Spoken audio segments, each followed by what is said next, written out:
AI agents just analyzed 47 blog drafts in 12 seconds and picked the winners with 94% accuracy. That's faster than most humans can open a single document. Wait, so this Claude Cowork thing can actually tell which drafts are ready to publish?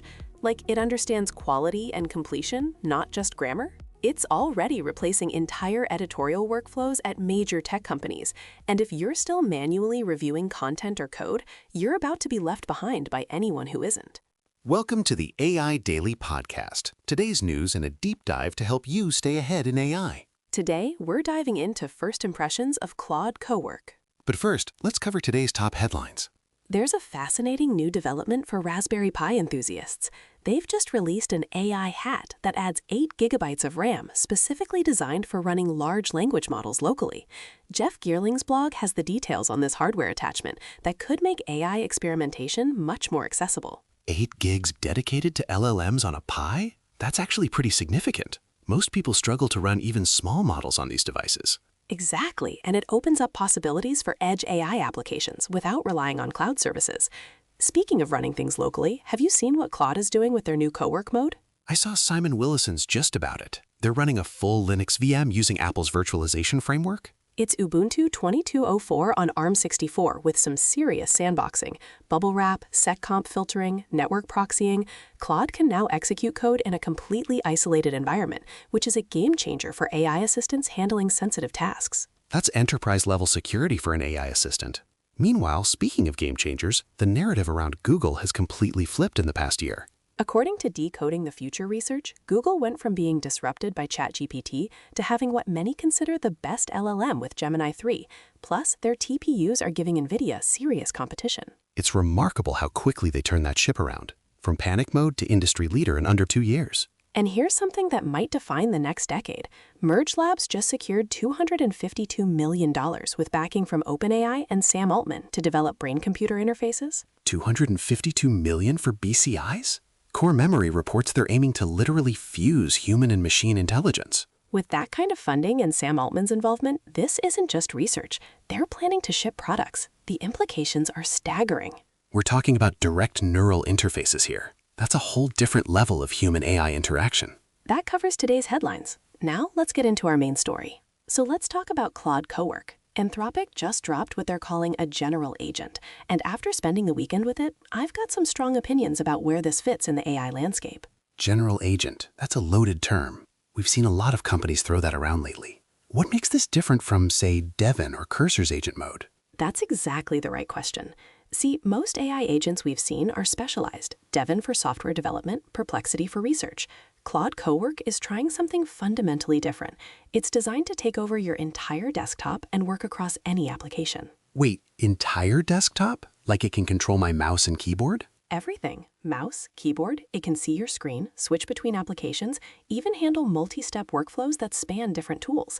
Simon Willison, who's been testing it extensively, described it as eerily competent at navigating unfamiliar interfaces. That sounds powerful and potentially terrifying from a security perspective. You're absolutely right to be concerned, and that's what makes this launch so interesting. Anthropic is being surprisingly transparent about the limitations and risks. They're positioning this as a beta, explicitly warning users about potential issues. What kind of issues are we talking about? Well, for starters, it can make mistakes. Willison documented cases where it clicked the wrong button or misinterpreted UI elements. But here's what's fascinating. It has this self-correction capability. When it realizes it's made an error, it often fixes it without prompting. So it's not just following a script, it's actually reasoning about what it sees on screen? Exactly. And that's where this gets really interesting for platform engineers. Think about all those repetitive tasks we do, updating configurations across multiple systems, gathering data from various dashboards, even conducting routine audits. This could fundamentally change how we approach automation. But I'm guessing there are some serious limitations. Oh, absolutely. Speed is a big one. It's not fast. Willison clocked it at about 5 to 10 seconds per action. For comparison, a human doing the same task might take 1 to 2 seconds per click. But here's the thing. It doesn't get tired, it doesn't get distracted, and it can run 24/7. What about accuracy? How often does it actually complete tasks successfully? From early reports, we're seeing about 70 to 80% success rate on first attempts for common tasks. But, and this is crucial, it improves with feedback. Users can correct it, and it learns from those corrections within the session. Coming up, we'll dig into exactly how Anthropic pulled this off technically, what's happening under the hood with their computer vision approach, and why they chose to build this as a desktop agent rather than an API-first solution. So let's get into the technical meat of how Claude Cowork actually works. Anthropic is using what they call a multimodal reasoning engine. Essentially, it's taking screenshots every few seconds and using computer vision to understand what's on screen. Screenshots? Not direct DOM access or accessibility APIs? Nope, pure visual processing. And that's a deliberate design choice. By relying on vision alone, it can work with any application: legacy enterprise software, web apps, native desktop applications. Anything you can see, it can see. That's clever. No need for custom integrations or APIs. Right, but it comes with trade-offs. The model is essentially doing OCR on the fly, identifying UI elements, understanding spatial relationships. Anthropic says they're using a custom-trained vision model that's been optimized specifically for desktop interfaces. That must be computationally expensive. It is. Early benchmarks suggest each action requires about 2 to 3 seconds of GPU time on Anthropic's infrastructure. They're charging $25 per hour of active use, which sounds steep until you compare it to human labor costs. How does it handle things like drop-down menus or hover states? This is where it gets interesting. The agent maintains what they call a state memory. It remembers recent interactions and can predict likely UI behaviors. So if it clicks on a dropdown, it waits for the menu to appear before trying to select an option. Smart. What about error handling? This is actually one of the most impressive parts. When it encounters an error, say a button that doesn't respond or an unexpected pop-up, it has multiple recovery strategies. First, it tries clicking again. Then it might try keyboard navigation. If that fails, it can even attempt to close and restart the application. But what about security? Having an AI with full desktop access seems like a massive attack surface. Anthropic's approach here is interesting. First, Cowork runs in a sandboxed environment. It can't access your actual desktop directly. Instead, you're essentially giving it control of a virtual desktop that mirrors your setup. So it's like a remote desktop session. Exactly. And they've built in several safety mechanisms. There's a kill switch that immediately terminates the session. There's also what they call guardrails. Certain actions are forbidden by default, like accessing password managers or making financial transactions. Can those be overridden? Yes, but it requires explicit configuration. And here's where it gets interesting for enterprise use. They're offering an admin console where IT teams can set organization-wide policies. Want to prevent the agent from accessing certain domains or applications? You can configure that. That's actually pretty thoughtful. What about audit trails? Full logging of every action, including screenshots. They're storing 30 days of history by default, which is crucial for compliance. Every click, every keystroke, every decision the agent makes is recorded. How does it handle authentication? Can it log into services? This is tricky. By default, it can't access saved passwords or authentication tokens, but you can explicitly provide credentials for specific services. They're using a secure vault system. Credentials are encrypted and only decrypted when needed for a specific action. Still seems risky. It is, and Anthropic is being upfront about that. They're recommending starting with read-only tasks, gradually expanding permissions as you build confidence. Stick around. In our final segment, we'll give you the exact checklist for evaluating whether Claude Cowork makes sense for your organization, plus what this means for the future of human-AI collaboration. All right, let's talk practical implementation. If you're a platform engineer considering Claude Cowork, here's your evaluation framework. Where should teams start? Start with low-risk, high-repetition tasks.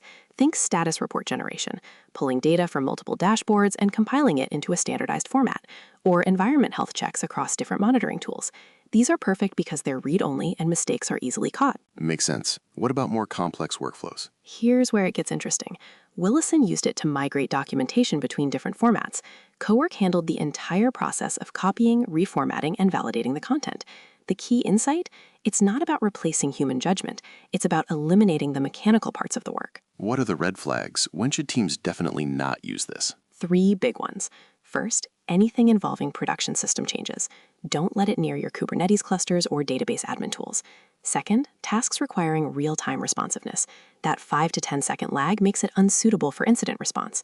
Third, anything involving sensitive data that can't be exposed to a third-party service. What about cost justification? At $25 per hour, you need tasks that would take a human at least 30-45 minutes to break even, assuming typical engineering salaries. But here's the real value.